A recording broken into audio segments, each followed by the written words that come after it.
résolvons ce problème.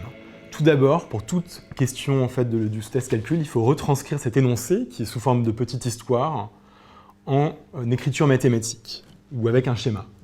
Ici, on a Lille,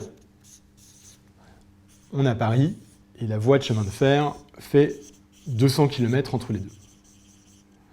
Les deux trains partent au même moment.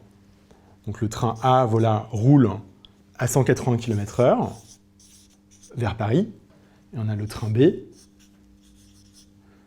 qui roule à 120 km/h en partant de Paris vers Lille. Vu qu'ils ne roulent pas à la même vitesse, ils ne vont pas se croiser pile au milieu. Le train qui va à 180 km/h va parcourir plus de distance avant de croiser voilà, le train B. En fait, pour se croiser, par exemple, s'ils se croisent ici, les deux trains auront parcouru, le train de A aura parcouru cette distance et le train B aura parcouru cette distance. Eux deux, en fait, ils vont devoir parcourir les 200 km qui séparent Lille et Paris. Et la vitesse à laquelle ils vont, en fait, ça va être l'addition des deux vitesses, donc 180 km/h plus 120 km/h. Ça va être voilà, la vitesse qui va être voilà, qu'on doit utiliser dans la formule pour parcourir les 200 km.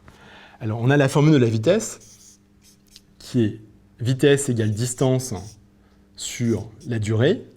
Nous, on cherche la durée, donc on fait un produit en croix, et donc on a la durée qui est égale à la distance sur la somme des vitesses. Donc VA plus VB. On remplace par les données chiffrées. Donc on a 200 et sur la vitesse, donc 300, qui est égal à 2 tiers. Et donc les unités, c'est des kilomètres par heure. Donc on a 2 tiers d'une heure. Donc 2 tiers de 60 minutes, c'est 40 minutes.